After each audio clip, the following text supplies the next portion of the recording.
E aí, pessoal, seja bem-vindo ao nosso canal Montando as Peças do Relacionamento. Meu nome é Evanilson Lima e, como eu falei no vídeo anterior, hoje vai ser colocada a primeira peça que falará do relacionamento do homem com Deus.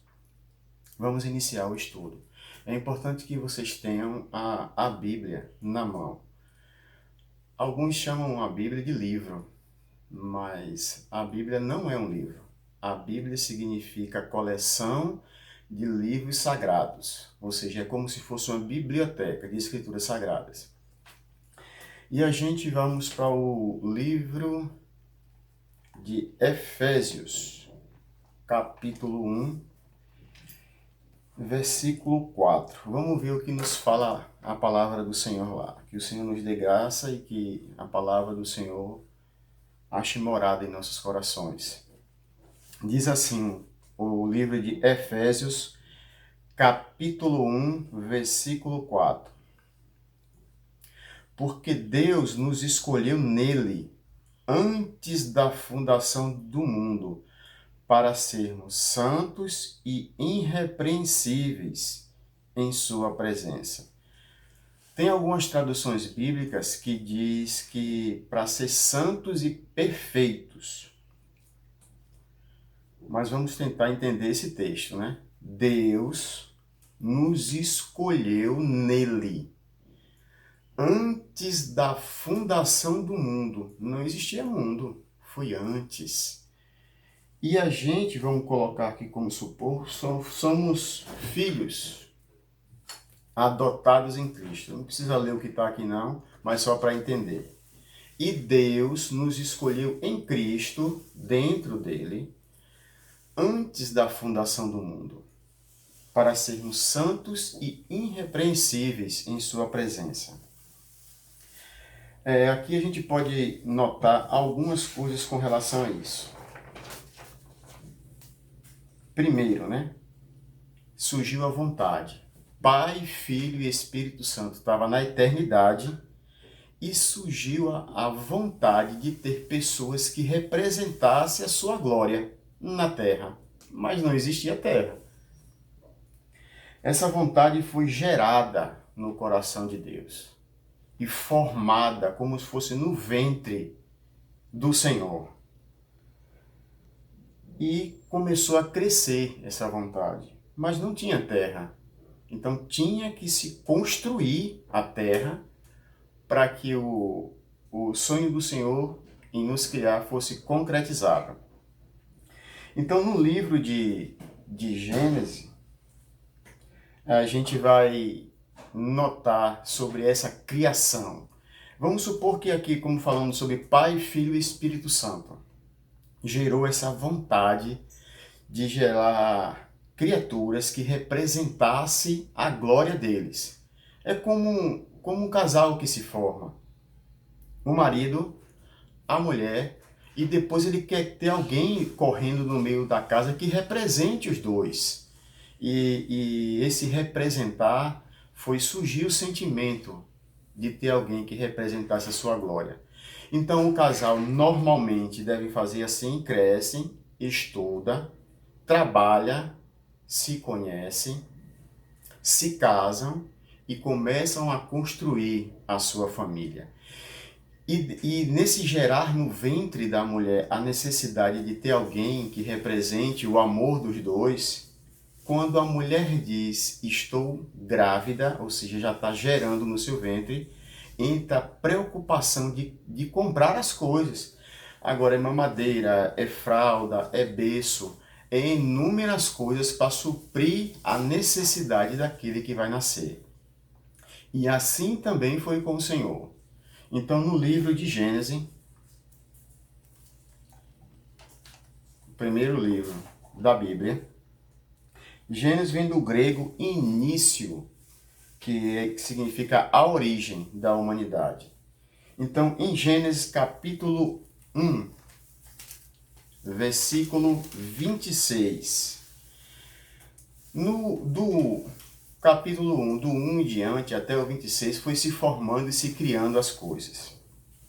Mas no versículo 26, quando tudo já tinha sido formado, ele disse assim: Então disse Deus, Gênesis capítulo 1, versículo, a gente vai ler do versículo 26 ao 29. Preste atenção no que é dito. Então disse Deus, façamos. Ele usou a palavra no plural, ele não disse façam. Disse façamos o homem a nossa imagem, conforme a nossa semelhança. Que ele domine sobre os peixes do mar, sobre as aves do céu, sobre grandes animais de toda a terra, sobre todos os pequenos animais que se movem ao chão. Deus criou o homem à sua imagem, conforme a sua semelhança. Se a gente se assustar com o livro de Efésios 1, de 1 a 4, que Deus nos fez e gerou a vontade de nos criar santos e perfeitos, e a gente diz, meu Deus, santo? Santo é aquele que foi canonizado, que ele faz milagre. Aqui a gente já vai destruir o primeiro sofisma. Sofisma, como eu falei no vídeo anterior, são mentiras com aparência de verdade. Santo não é o perfeito. O Senhor nos quer santos e perfeito, mas santo não é o perfeito. Santo é aquele que foi separado por Deus, aquele que foi colocado em Cristo. A gente vai falar muito sobre ser colocado em Cristo mais à frente. Então, ele sendo colocado em Cristo, ele se tornou santificado, separados para Deus. Então, assim Deus nos criou. Voltando para o versículo, agora 27 de Gênesis capítulo 1. Deus nos criou a sua imagem e a sua semelhança. O homem e a mulher, ele os criou. No versículo 28 diz assim, e Deus os abençoou e disse, sejam férteis, multipliquem-se. Aqui a gente já derruba outro sofisma, porque a humanidade diz que o pecado de Eva e Adão foi terem relação como casal. Mas aqui foi um mandamento do Senhor que eles sejam férteis e multipliquem-se. E a gente sabe como se dá a multiplicação e como se dá a fertilidade. Então o pecado não tem nada a ver com a relação entre um casal. Isso aí também é um sofisma. E Deus, vamos voltar aqui, multiplique-se, encham a terra, subjuguem a terra, dominem, governem a terra. Deus criou para a gente ser um rei sobre a terra. Domine sobre a terra, sobre os peixes do mar, sobre as aves do céu, sobre todo animal que se move pela terra. Disse Deus, eis que dou todas as plantas que nascem e toda a terra que produz semente, toda árvore que dão fruto com semente, elas servirão de alimento para vocês. Então Deus supriu em tudo e nos colocou rei sobre todos os outros animais sobre a terra. Então não faltou nada e Ele nos criou com muito amor. A gente vai ver agora em Gênesis capítulo 2, no versículo 16 e 17, Deus deu apenas uma ordem ao homem. Gênesis 2, versículo 16 e 17. E o Senhor Deus ordenou ao homem, coma livremente de qualquer árvore do jardim, mas não coma da árvore do conhecimento do bem e do mal. Do conhecimento do bem e do mal. Porque no dia em que dela comer, certamente vocês morrerá. Certamente vocês morrerá. E assim o Senhor deu a ordem. Mas algo interferiu nessa ordem. E você vai ver essa ação de interferência que não foi boa para os nossos antepassados e para nós. Está em Gênesis, capítulo 3, do versículo do 1 ao 6. Fala do relato da queda da humanidade. Ora, a serpente era o mais astuto de todos os animais selvagens que o Senhor Deus tinha feito. E ele perguntou à mulher: foi isso mesmo que Deus disse? Já chegou com uma mentira. Não coma de nenhuma árvore do jardim. E a mulher foi dar atenção a ele. Respondeu a mulher à serpente: podemos comer do fruto da árvore do jardim, mas Deus disse: não coma do fruto da árvore que está no meio do jardim, nem toque nele. Ao contrário, vocês morrerão. Disse a serpente à mulher: certamente não morrerão. Com essa palavra, Deus falou certamente morrerão. Ele só colocou um não no meio. Certamente não morrerão. E ele começa a questionar o caráter de Deus e fazer a humanidade questionar. Deus bem sabe que no dia em que deles comerem, seus olhos se abrirão e vocês serão como deuses, conhecedor do bem e do mal. Serão como deuses, conhecedor do bem e do mal. Ou seja, ele começou a um sofisma. Ele começou a manipular a verdade. Porque ser como Deus, o Senhor nos criou a sua imagem e semelhança. Nós éramos representantes de Deus sobre a face da terra. Não precisava o diabo vir e dizer isso. Conhecedores do bem, mas a gente estava conhecendo o bem. Todo dia Deus descia para estar com o homem caminhando no jardim. Então a única coisa que ele manipulou foi para dizer do bem e do mal. E do mal. Aí foi o problema. E o problema maior, quando ele enfocou ser como Deus, e Deus bem sabe que não é bem assim, ele levou a mulher a se interrogar sobre o caráter e o amor de Deus. E a palavra diz assim: Deus sabe que no dia que deles comer, os seus olhos se abrirão, e como deuses serão conhecedores do bem e do mal. Quando a mulher viu que a árvore parecia agradável ao paladar, era atraente aos olhos, além disso, desejável para obter discernimento, tomou do seu fruto, comeu e deu ao seu marido, que também comeu. A atitude de Eva de comer a fruta, que aqui também a gente já derruba um sofisma, que era a maçã, que era a relação, não fala sobre isso.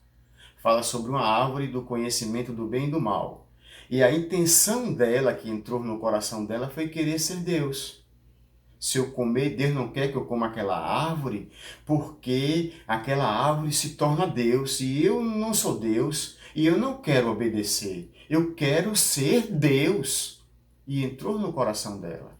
Aquela comida, aquela fruta que ela comeu, era muito mais do que apenas saborear uma fruta. Era dizer a Deus: a partir de agora, quem manda no meu nariz sou eu. Foi isso que ela afrontou. Ela quis dizer que ali seria o momento dela mandar na sua própria vida. Ou seja, eliminar todo o amor que Deus fez, tudo que Deus criou, tudo que Deus supriu para o homem. Ela achou pouco, ela queria mais. E quando a gente quer mais do que Deus nos dá, tenha certeza que é o momento da queda. Então espere cada coisa no seu devido momento. Não se apresse. Uma criança, antes de aprender a correr, ele tem que aprender a engatinhar. depois fica em pé devagarzinho e vai dando os primeiros passos, depois começa a andar. Depois que ele sentir segurança no andar, ele começa a correr. Não vá correr antes de você aprender a andar. Você vai cair, você vai se machucar e ter muito traumas na vida. Você não precisa passar por isso. Então escute o que Deus fala e a cada momento. Então, assim a gente viu a vontade de querer ser Deus para si. E outra coisa, como a gente pode dizer, não dá, já que ela escolheu querer conhecer do bem e do mal, não dá para conhecer o mal no paraíso, né? Eles tinham que procurar outro rumo. E assim Adão e Eva saíram do paraíso para conhecer o mal. Vamos agora aqui para um outro versículo, uma continuação, né? Em Gênesis 3, do 7 ao 13. Veja agora como mudou o comportamento daqueles que se alegravam com a presença de Deus. O que Adão fizesse no início tinha respaldo de Deus. Se Adão colocou aquilo ali é um leão, a partir dali ele tinha um respaldo de Deus. Ele tinha uma aliança com Deus. O que ele dissesse estava feito. Ele só tinha que fazer uma coisa: não querer ser Deus. Não querer aprender com o mal e apenas se submeter ao que Deus colocou. Algumas pessoas podem questionar e até se questionam: por que Deus deixou aquela árvore do conhecimento do bem e do mal? É algo de se perguntar. Eu não procuro muito questionar a Deus. Procuro muito obedecer ao Senhor e tentar entender o que está no coração dele. Coisas que não me cabe a entender, não vou questioná-lo. Muitos não questionam nem os seus patrões dentro de um trabalho, mesmo que tenha coisas que seja meio que não tão certo assim. Baixam a cabeça porque precisam dos seus salários. Nós precisamos muito mais de Deus do que qualquer salário. Tenha certeza disso. Então, se um pai, colocando Deus como um pai, e o filho quer ganhar um videogame, e o pai compra o joguinho para ele se divertir, e compra diversas fitas e jogos, ou CD lá para colocar no seu aparelho, e diz para o filho: filho, aqui tá tudo para você brincar, se divertir com os seus colegas, mas existe uma tomada, essa tomada tem energia, não mexa na tomada. Não quer dizer que o pai colocou ali a tomada justamente para que ele venha morrer eletrocutado. Não é bem dessa forma. E essa forma não pode estar no nosso coração. A palavra de Deus diz que Deus é bom. Deus é bom. Se tem algo no seu coração que quer dizer o contrário, peça a Deus para tirar, porque esse algo não vem dele, mas vem do inimigo das nossas almas. Então, para o versículo 3, olha como a humanidade se tornou agora. Gênesis 3, do 7 ao 13. Os olhos dos dois se abriram e perceberam que estavam nus. Então juntaram as folhas de figueira para cobrir-se. Ouvindo o homem e sua mulher os passos do Senhor Deus, que andava no jardim, quando soprava a brisa do dia, esconderam-se da presença do Senhor Deus entre árvores do jardim. Quando o mal entra, a primeira coisa que a gente faz é errar. E quando a gente erra, o que a gente mais quer fazer é procurar algo para se esconder. A gente traz isso desde a nossa nascença, porque isso é uma herança que já foi iniciada no Éden. Então diz assim: mas o Senhor Deus chamou ao homem, perguntando: onde estás? Onde estás? Será se Deus não sabia onde ele estava? mas Deus buscava que ele tomasse postura diferente, de se aproximar da luz, de continuar a caminhar com Deus como no início, e não estar se escondendo. Ouvindo teus passos no jardim, fiquei com medo, porque estava nu. Por isso me escondi. E Deus perguntou, no versículo 11, quem disse que você estava nu? Deus procurando que ele se arrependesse. Comesse do fruto da árvore, a qual lhe proibi comer? Será que Deus não sabia isso? Mas Deus buscava a restauração da vida dele.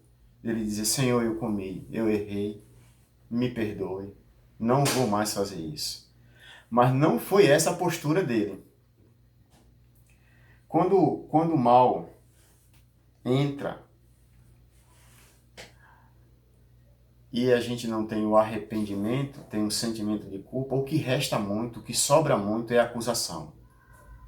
E assim disse, Deus perguntou, quem disse que estás nus? Você comeu do fruto da qual lhe proibi comer? Disse o homem, foi a mulher que tu me destes. Já começou a acusação para todo lado. Primeiro, ele não assumiu, eu errei. Eu deveria ter ajudado ela, eu deveria ter lembrado do teu mandamento para ela, mas ela veio querendo ser Deus e disse que aquela árvore era boa para ser Deus e eu também quis ser Deus, mas a culpa não é minha, eu sou inocente. A culpa é da mulher, foi a mulher e que tu me destes. Eu estava bem aqui no jardim sozinho, tranquilo, em paz. Aí tu inventou de fazer uma mulher da minha costela, aí me prejudicou. Então o problema aqui não é meu. O problema foi ela e quem criou ela foi o Senhor. A culpa é do Senhor, não tem nada a ver com isso. Você vai ver que quando o mal entra, já começam as acusações de um para outro, de um para outro. E assim foi. E a mulher também, a mulher que me desse por companheira. E o Senhor tenta conversar com ela. No versículo 13 diz, e o Senhor Deus perguntou então à mulher, que foi que você fez? Respondeu a mulher, a serpente me enganou e eu comi. Ah, a serpente lhe enganou. Mas o que foi que eu lhe disse? Não faça. E você preferiu ouvir a serpente do que aquele que lhe amou e criou tudo por você. Não é assim? Muitas vezes o pai ensina, sofre, passa por dificuldades e tenta que os filhos não caiam em abismo. E ensina. E muitas vezes ele não escuta o que o papai e a mamãe, que criou com muito amor, que choraram pela vida dele, que levaram para o hospital quando criança, mas vem um amigo, e diz diferente do que o pai e a mãe ensinam, e as pessoas preferem ouvir os de fora do que os da própria família. Foi assim o que ocasionou no início com os nossos antepassados. A gente vai ver mais à frente, em outras peças, montando as peças dos relacionamentos, o que isso ocasionou para toda a humanidade. E como se restaurar tudo isso. Como se voltar para o Éden, saber onde estamos, o que devemos fazer para retornar a essa comunhão com Deus.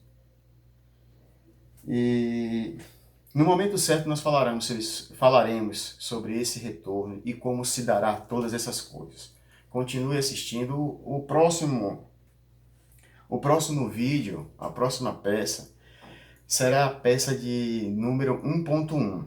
Ela falará o que ocorreu com os relacionamentos da humanidade depois dessa atitude. Aí você vai ver diversas coisas que acontecem no nosso dia a dia e a gente não percebia.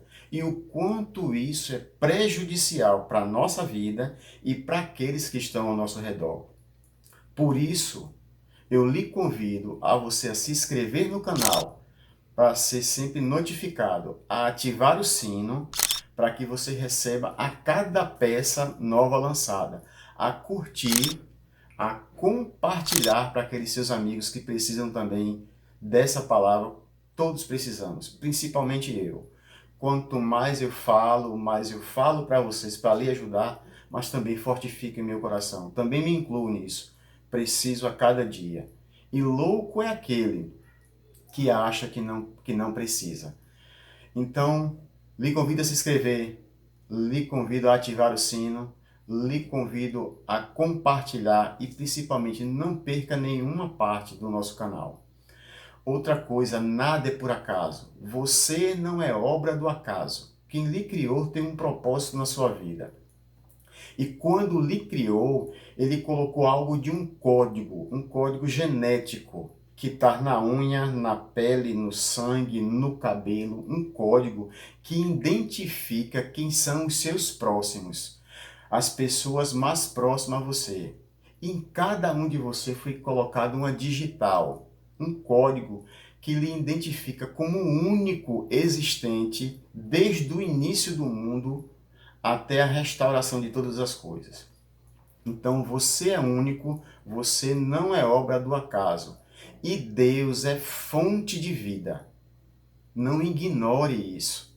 Não busque sofrimento para você. Você não precisa passar por sofrimentos. Deus sabe todas as coisas e já trilhou um caminho de paz para a gente. Curta o canal, inscreva-se, compartilhe, não perca nenhuma parte do Montando as Peças do Relacionamento. Agora a gente vai para o próximo vídeo, o vídeo de 1.1, a próxima peça. O que ocorreu com os relacionamentos da humanidade. Venha com a gente, você irá se surpreender.